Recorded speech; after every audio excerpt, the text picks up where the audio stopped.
It was Christmas on the island of Sodor. All the engines were working hard. Thomas and Toby were busy carrying people and parcels up and down the branch line. Everyone was happy. Only the coaches, Annie and Clarabelle, were complaining.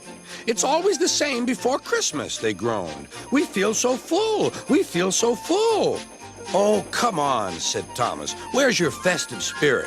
Christmas Day is almost here."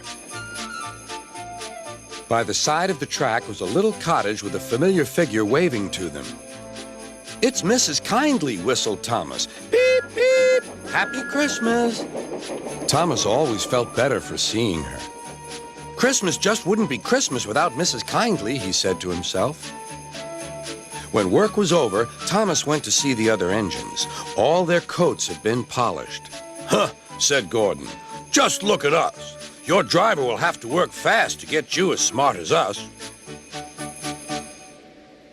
"Never mind that," replied Thomas. "I've something important to say. Do you realize it's been a whole year since Mrs. Kindly saved us from a nasty accident? You remember when she was ill in bed and—" "Yes, of course," interrupted Edward. "You told us how she waved her red dressing gown out of her window to warn you about a landslide ahead." "And you and Toby gave her presents?" Percy joined in. "And Sir Topham Hatt sent her to the seaside to get better." "But," said the other engines, "the rest of us never thanked her properly." "Exactly," said Thomas. "So now I think we should all give her a special Christmas party." Everyone was getting very excited, and the drivers felt sure that Sir Topham Hatt would agree, as indeed he did. The engines were all busy making plans when silence fell. Sir Topham Hatt had bad news. "The weather's changed badly. Mrs. Kindly is snowed up. Toby says he'll help to rescue her. You must help too, Thomas. There's no party unless you do." Thomas hated snow, but he said bravely, "I'll try, sir. We must rescue her. We must." "There's a good engine. You and Toby will manage splendidly." Thomas charged the snowdrifts fiercely.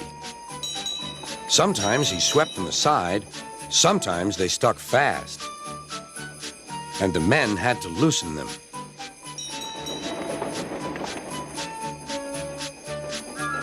But at the cutting near the cottage, they could go no further.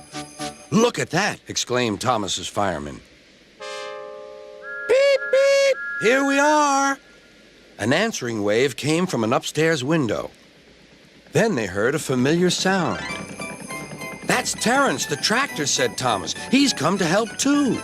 Sure enough, Terence had a snowplow and was working hard to clear a patch to the railroad line and safety. At long last, the rescue was complete. Percy took the tired workmen home. Terence said goodbye to Mrs. Kindly and promised to take care of her cottage as he watched them all set off.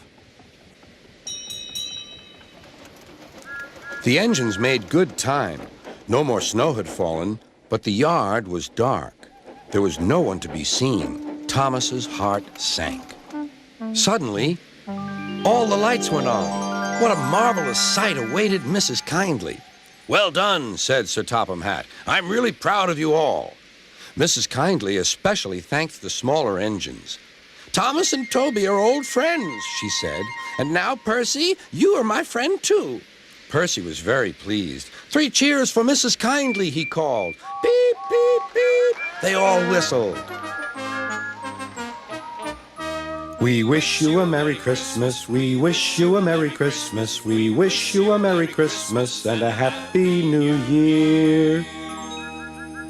Thomas the tank engine and his friends thought it was the best Christmas ever, and Mrs. Kindly could think of nowhere she would rather live than here with them on the island of Sodor.